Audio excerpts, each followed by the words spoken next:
You got it. And greetings and welcome to the QCast. This is season 4, episode 7. And these QCasts have all pretty much been about basketball from the very beginning. And today's going to be basically a non-basketball episode with one of my favorite basketball people. And that is Elliot Steinmetz, the head men's basketball coach at Yeshiva University.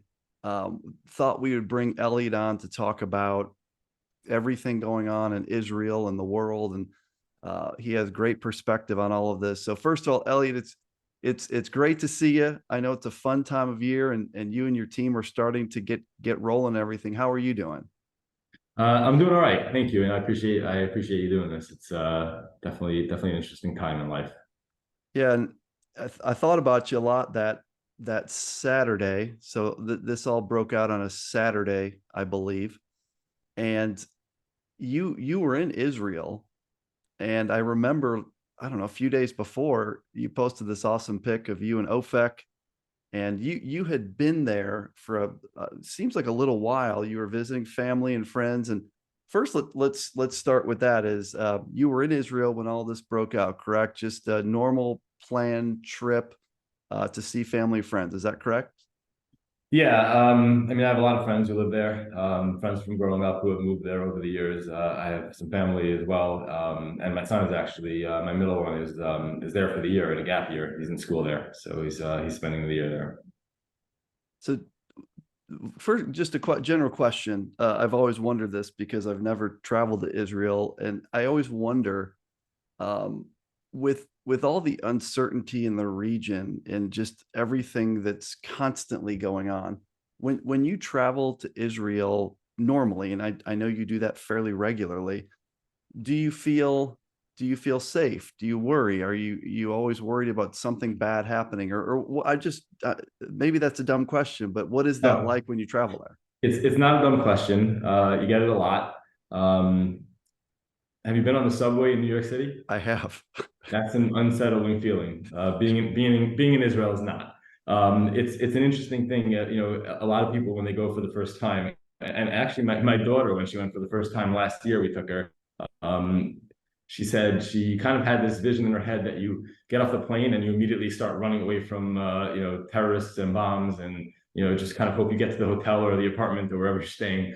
And I've seen that that from all ages of people. When I coached the 18 under team, the US team in the MBB games, at this point, I guess 10 years ago, we had a bunch of 18-year-olds who had never ever been to Israel, and their parents were all nervous that was what the experience was going to be like, and it's not like that. It's from my perspective, it's safer there than it is here.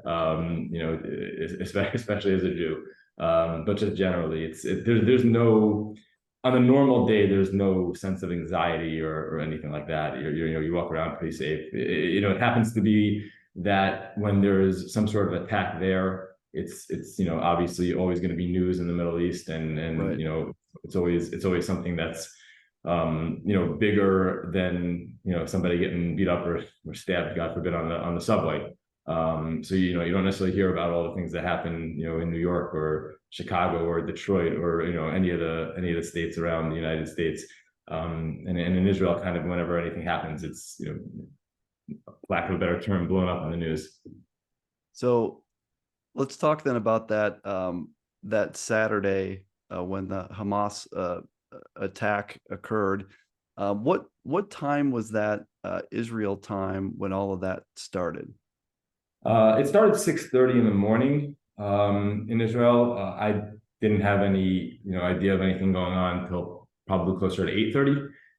It was holiday, so any of us Orthodox Jews didn't really have phones on us or have the news on. A lot of people were in synagogue, which is where I was at 8:30. And the leader of the services had gotten up at one point to the pulpit and just announced that there, loosely translated from Hebrew, that there was an unfortunate incident in the south, and that there had been air raid sirens or rocket sirens, going off, and if we hear a siren or he comes up to the pulpit, that we should, immediately go into the stairwell where there's no windows and no doors, and then wait there until we get the all clear. And I guess throughout the course of the services, that probably happened 4 or 5 times that we had to go in. And each time you just kind of stand there quiet and you'd hear like explosions overhead, like just these like very disconcerting booms, which shouldn't be disconcerting considering it's the Iron Dome, intercepting whatever the, missile was or rockets were that are being, sent in. They always say if you hear it, it probably didn't get you. That's kind of what the experience was like. After a couple hours, they actually just canceled the services for safety purposes and sent everybody home. While I was in synagogue, I was talking to a few people. I have a friend of mine who lives in Israel who was there, who literally left in the middle because he got called up on the spot to head down south, and join his unit. And I was, you were able to get like bits and pieces.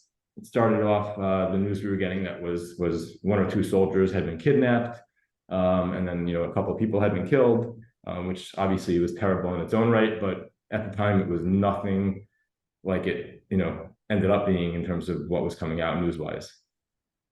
So how long was it then that things started to piece together? Like as I guess the whole world is seeing this together. What some of the footage, like just the most horrendous stuff you've ever seen in your life around what was actually going on. When was it then that day that you started to realize like, oh my gosh, like this is what's happening?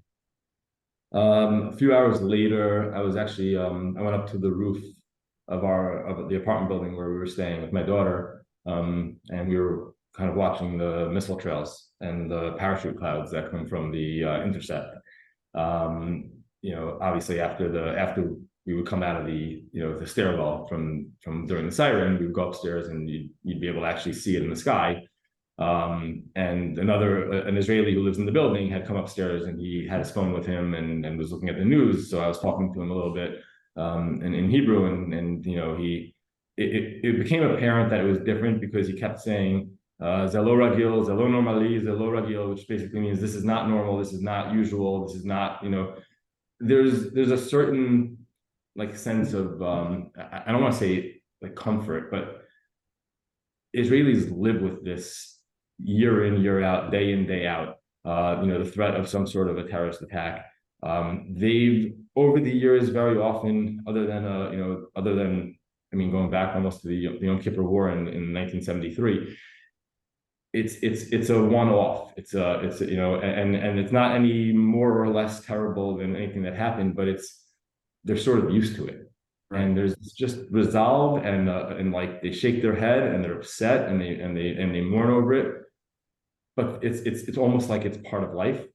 And you could see in his face and then later on in the day, just even just walking around at night, they were shaking. Like I've never seen that, and that didn't last long. That idea of being shook by what had happened maybe lasted a day or maybe a day and a half, and then that resolve comes right back. But as and I kept telling people in the States, whatever you guys were seeing on TV and you thought you were seeing from a video perspective, what we were seeing on video, on TV, not as much obviously, but on like social media and some of the videos that I've seen that, like I told my kids not to go on social media for anything having to do with Israel, Hamas, or the hostages. And there's just images that like they'll be seared in my brain forever. And like just it changes your life and it changes, literally changes the way you look at things. How many days after everything happened were you supposed to travel back to the United States? So the holiday was Saturday. It was Saturday. Sunday we were supposed to spend time in the afternoon with my son, and then we were supposed to leave Monday morning very, very early on a flight, like a 7 a.m. flight home. So it would have been back Monday afternoon. We were delayed, obviously, because the flight got canceled. Most non-Israeli airlines were canceling flights. Some European airlines were flying. We probably had a good 3 flights canceled that we kept trying to book. And a travel agent called me on, I think it was, I don't remember the days anymore, Tuesday afternoon, and told me I had 2 hours to get to the airport and get on a flight to Athens. And I said, where am I going from there? He's like, I don't know. So we went and, we figured it out. My partner here at work and a client of mine helped me figure out, flights home from Athens through Vienna, back to New York, or to Jersey, and then back, took an Uber back to New York. So it was a long trip. It's interesting. Like if I didn't have work and coaching and so much here, you don't want to leave during those times. People, there are definitely people who are, I guess everyone's scared. Like you're stupid if you're not scared with what's going on. There's certain people who, ran to leave because they were nervous. There's people who had to leave. And then there's the amazing people who were just flying back and just going to join their units, to join the army, right, to do what they need to do. And it's just, it's different. So was it Tuesday that you eventually flew out of there? Yeah, we flew Tuesday night. We stayed in Athens overnight. We flew Wednesday morning to Vienna, gotcha, Austria, which, if my grandfather was alive, would not be happy about that trip. It's where he was from and where he escaped from right before the Holocaust.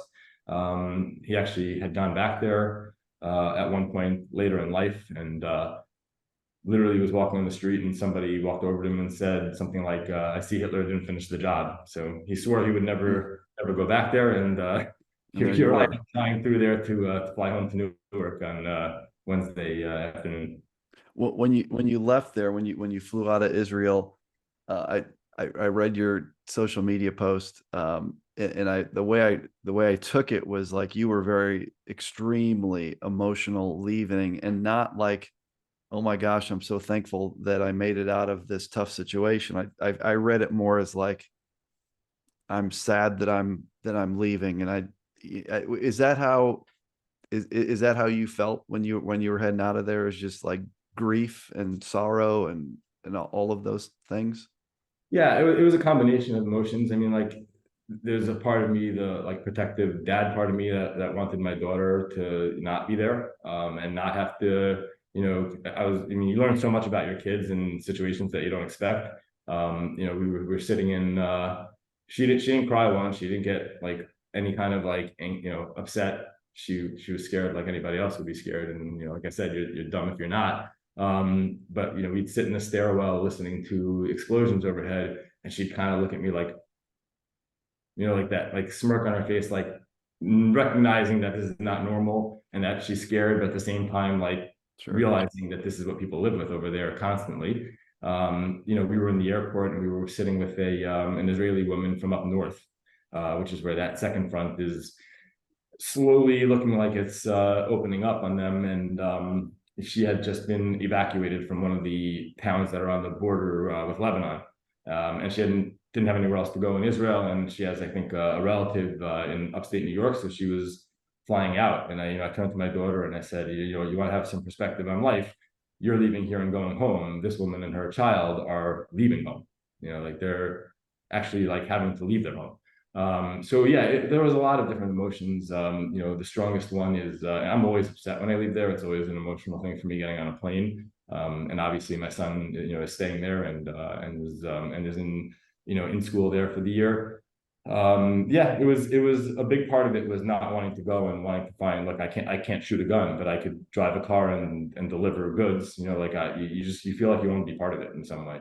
So remind me, how old is your daughter now? She's 14. She's a freshman in high school. So she's 14, which means that she's grown up.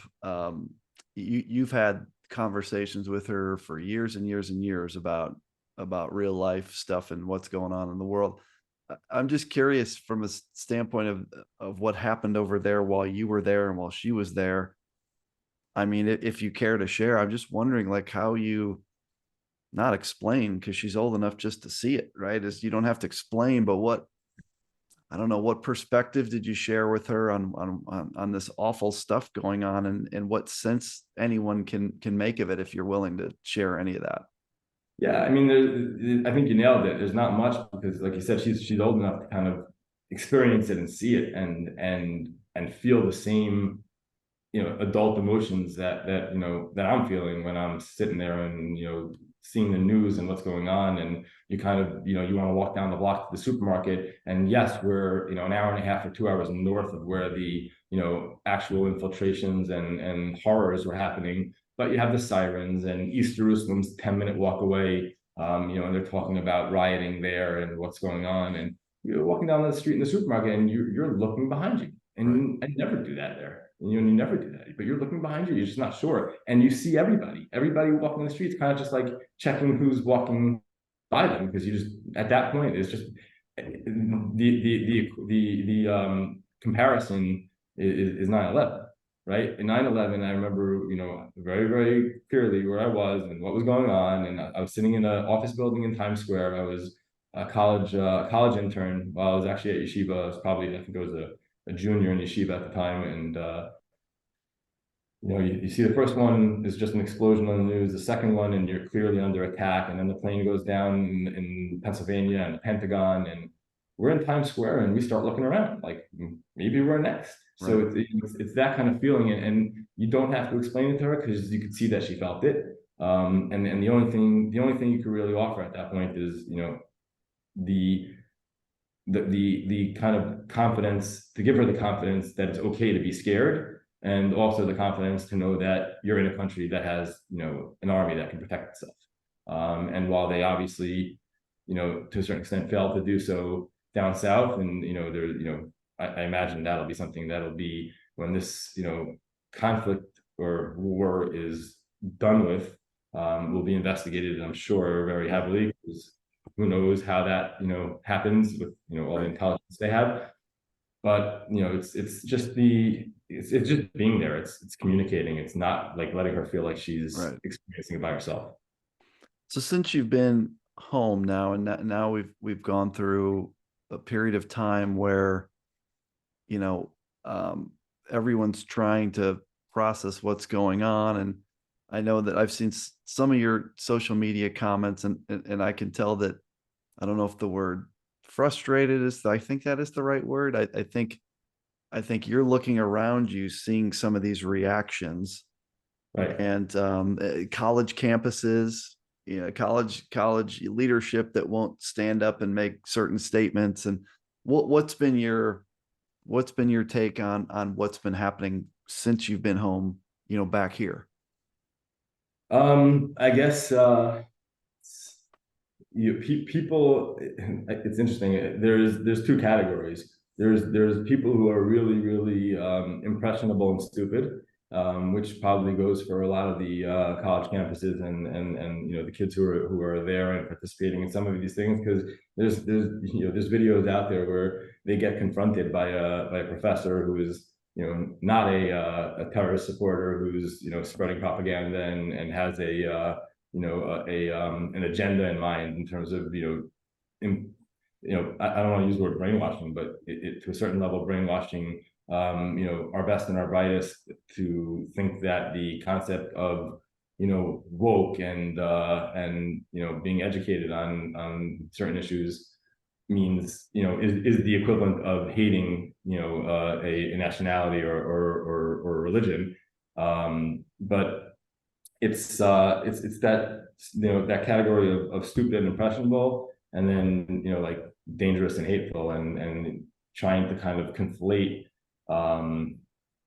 hatred with a religious agenda or some sort of political agenda, when you literally have a terrorist organization that GoPro'd their massacre, and you got people saying, well, no, they didn't really do that. I mean, one of the things I put out on social media, I'm sure you saw, I can only imagine these like awful Hamas militants or terrorists sitting in a tunnel somewhere in Gaza, like watching the news and being like, I literally had a camera on my head. I literally like videoed myself torturing that kid till I killed him, and these people don't believe me.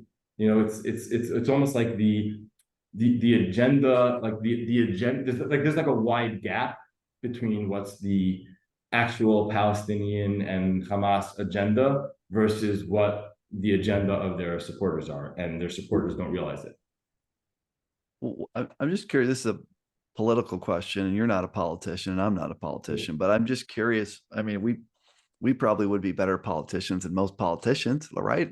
I think we could run on some kind of ticket and do okay and make good decisions. But what's the best solution to, like, so what's going on right now over there? Obviously, Israel is retaliating, and as it should.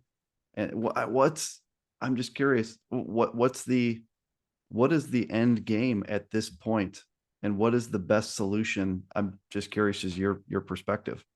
So I don't think they're retaliating. I think they're protecting themselves and their citizens. You know, I don't really think. I mean, I know enough people in the army, and I know enough soldiers, and I know enough about the history, and you know, I've seen enough of these conflicts. Never obviously like this. You know, this as I'm sure you've read, I think was like the biggest day of death in in the Jewish religion since the Holocaust. Yep. You know, in the 40s. So, you know, it's like, I don't know. I mean, there's no, the answer. I mean, the answer is simple. The answer is wiping out a terrorist organization, right? The issue is always international pressure, but the answer is simple. The question is whether they have the resolve to do it and whether they have the backing to do it. But there's really not much else that there is to do. Right. As long as that evil exists, you know, and we'll have this conversation. I mean, here's the thing, right? So you have college campuses calling for a ceasefire. You have you know, the what they're calling the Hamas caucus in the government, right? The squad, and you know, those anti-Semites who are calling for a ceasefire. They haven't said one word about the 1,400 you know, Israeli civilians who were massacred and tortured and raped and killed. But they're calling for a ceasefire now. And, you know, you kind of want to say to them, okay, so let's say, right, because let's not forget that there's 199 or more. They're not sure because they can't find all the body parts, and some of them are burnt to a crisp. So they don't know really who's missing and who's being held hostage. But they right now believe there's about 199 or more hostages being held in Gaza. And I say held, you know, but we both know that their conditions are not the same as what a POW's conditions are, you know, probably like in any civilized country. But let's say that Hamas was going to give back, right, all the hostages, right? They returned 200 hostages, and let's say they are willing to, you know, stop firing rockets, and you know, and call a ceasefire, and now we have this ceasefire in place. Are we willing to say that if they fire one more shot or one more rocket after this, that now Israel has the right to just go in and clean them out? Because here's the spoiler alert, right? The spoiler alert is we've seen this movie before. We've been attacked, we've had our civilians killed, and we've gone in and we've had international pressure to have a ceasefire, and we've said no problem, and we have a ceasefire. And 2 days later, there's another rocket attack on State Road where, you know, an ambulance, or a few weeks ago, you know, everyone's yelling and screaming yesterday when the news came out that this hospital got hit, which is awful, right? I mean, it's a hospital. Like, that's supposed to be the place you're supposed to go to be able to heal. I don't care what your background is and what your religion is. If you're in a hospital, you should be able to feel somewhat safe, you know, and the only thing you should be concerned about when you're in a hospital is your health. And we get reports all of a sudden, Israeli missile hits a hospital, 500 people are dead. Okay, it was maybe 2 hours, and that's everywhere, right? So now there's riots, and they're attacking all the Israeli embassies in every Arab nation. They're burning down synagogues in 3 or 4 different countries over the last 2 days, and it only took 2 hours till they realized it was an Islamic Jihad missile, and it didn't actually hit the hospital; it hit the parking lot, and probably less than, not that this is great, but probably less than 30 people were hurt or killed. And like, nobody talks about the fact that 2 months ago, before this conflict started and before this current war started, a missile was sent from Gaza that hit a hospital in Israel and caused major damage and injuries in the hospital. And have you heard about it? I didn't hear any of the politicians worrying about a hospital getting hit in Israel. So, so even let's say we call a ceasefire. We like I said, spoiler alert, we've seen this movie. We know how it ends. There'll be a rocket fired in a week. So it's just at what point is it, how many times are you going to take a punch in the face before you hit back?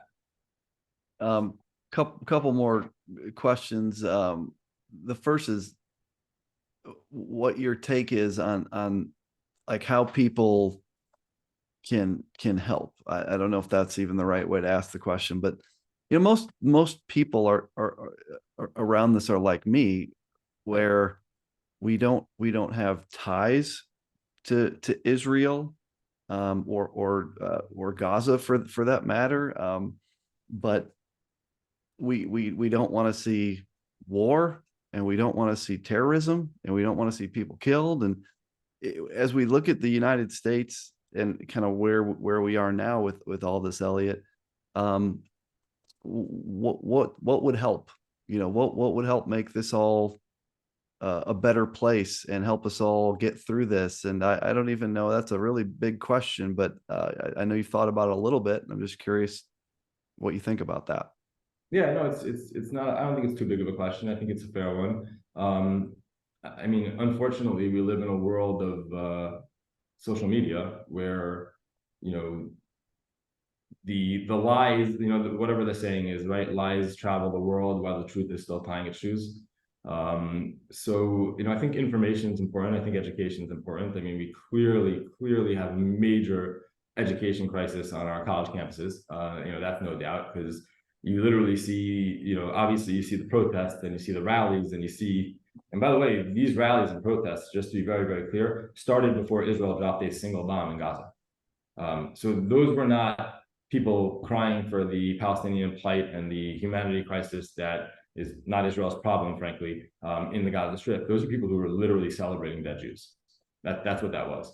And you go and you can confront, and there are plenty of videos of people doing it, whether it's media or other professors who are not indoctrinated into this world of hate, Right. where they confront some of these students. And I saw a video today of an Arab, a Muslim professor who is actually pro-Israel, and there are plenty of those, confronting a Palestinian student in San Diego, California, and literally asking him about his own history, and asking him, what is a Palestinian? What is Palestine?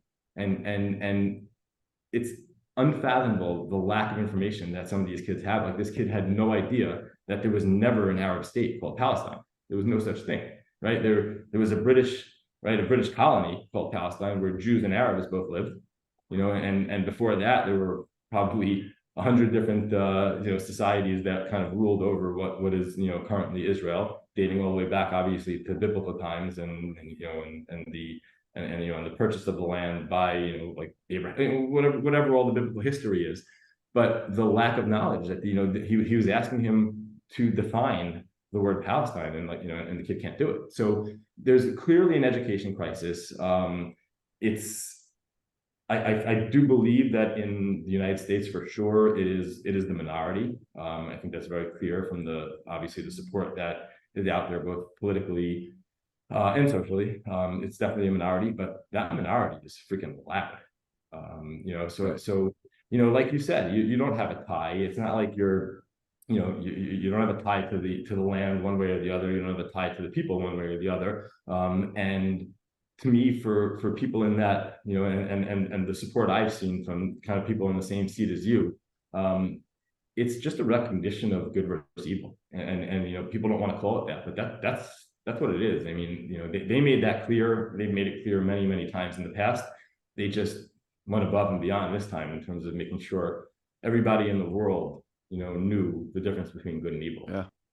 Yeah. In this one, I mean, I don't know, sometimes these things happen around the world, and it takes a while to figure out who the good guy is and who the bad guy is. And I mean, again, they had cameras that they wore GoPro. I will not tell you what I saw on this to spare the people who watch it, but I mean, off the air, I can tell you some of the things I've seen videos of that are just like you would say it's out of, people are saying it's a nightmare and a horror film.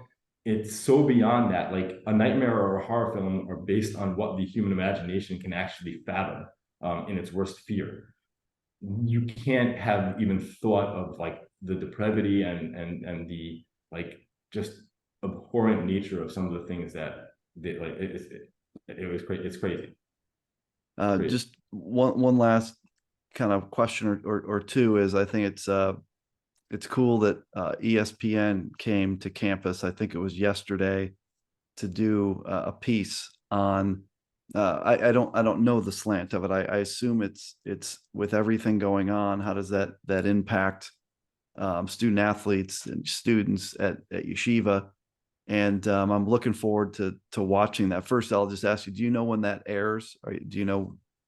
So I wasn't given an exact date. I was told it'll be in the next week or two. And just in terms of the slant, it's interesting. I have turned down a number of interviews from a number of, pretty big media stations over the last few days because I just don't feel like it's the time to talk about sports. And I initially actually said no. I told Jeremy Schaap yesterday when I met him. I initially said no to the interview, and then I spoke to a few people, and I was convinced. Otherwise that, it's outside the lines, right? Outside the lines. So it's not really about the actual, sport. Right. And, we were talking about the angle. And their slant really is that, we have 6 Israelis who are on the team.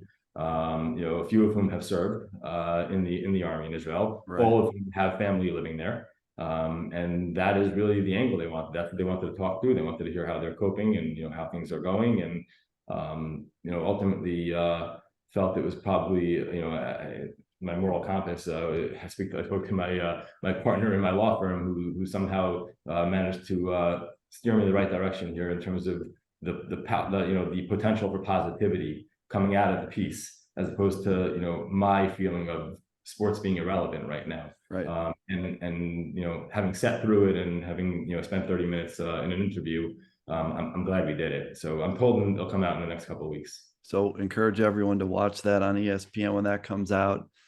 And then just last question is kind of related to your guys. You're a leader of young men, guys that are about to start a basketball season. I'm sure some of this bleeds over into the ESPN stuff, but I mean, I know that your guys just anyway deal with a lot of stuff. As in Orthodox Jewish school. Playing basketball against, mostly schools, all schools that are not Orthodox Jewish schools. So there's a lot of things that your guys tend to deal with throughout an average season. In fact, based on my relationship, Elliot, with Yeshiva University over the last 2-3 years, I mean, we've never talked about this, but we will someday. I mean, I've even been pulled into a lot of that stuff. Someday I'll get deeper into that. So, it's another place, another time. It kind of blows my mind. But how are your guys processing now, like basketball practice with everything going on in Israel? I'm just curious, is like how they're doing with all this and how you're leading them through it. Yeah, I mean, we talked about it. I missed a couple of practices early on just because obviously I was getting back, and I got back and the first day I met with them, I told them, I was very honest with them. I told them I usually am very excited to start the season and start practice. I literally had no excitement about it. Didn't even want to be there. I wanted to be around them, and I wanted to certainly have conversations with them and see how they're all doing, but I had no interest in basketball. And I told them I think it's very, very important that as a group, we find a way for this season to be relevant outside of the court. Whether it's some sort of fundraising, whether it's some sort of a social program, whatever it is. And I challenge them to come up with ideas, which some of them are starting to, and we're starting to have conversations about. But it's, I think that's it. I think it's knowing that you're going to try to have a bigger goal in mind than wins and losses and competing on the court. Basketball's a game. That's all it is. It's a game. And real life is far more important. And we were reminded that a bunch of years ago with COVID. We're reminded that in a much bigger way, in a much scarier way now. And it's our guys have to find a way to you don't move on. You never move on from something like that, but you do move forward. And you have to keep kind of living life and finding ways to incorporate what's out there and your ability to support what's going on in your everyday life. Just a final thought on my end, then I'll turn it over to you to see if there's anything we didn't cover. Any final thoughts on your end? But just first of all, we'll talk basketball some other time. It didn't feel like this was the right time to talk basketball, and so I'm excited to see your team play. And I know you have a young group that's a year older that has a chance to be really good. And so I can't wait to have that conversation about the max and how as the season progresses. Also want to say, thinking about you, your family, your friends, everyone is impacted by this. And so I'm thinking about you. My wife, Rosemary, asked me to share the same with you, is that even though you haven't met, we're going to try to change that here sometime soon. But she also asked me to pass along her thoughts with you and your friends and family. I'll turn it over to you, Elliot. I appreciate you doing this. I know you're busy. I know you have a lot going on. But what final thoughts do you have for QCast listeners here today? Well, I mean, first of all, thank you as always for being supportive, obviously, and for doing this. And I think we covered a lot, which is good. The one thing I would throw out there, and I think I used to say it's important for for college kids and for student athletes and in general for younger people. But I think at this point it's across the boards. Read, just read history. Don't read social media. Read actual history before you make a decision on doing something or saying something that might be stupid or might be harmful or might be hurtful. Read and make sure you understand facts and make sure you understand where your information is coming from. Well said. Well said. That is so important. And unfortunately, in the day and age we live in with social media, I think a lot of people are being educated by social media, and you and I know that's dangerous. Yeah. Folks, that's Elliot Steinmetz. He's the head men's basketball coach at Yeshiva University. He's done amazing things with the Max. He has an awesome team this year that's going to be fun to watch. And I will have him back on here this season to talk about his team. Elliot, appreciate you making time to do this, my friend, and stay safe, stay well, and we'll talk soon. Okay. Sounds good. Appreciate it.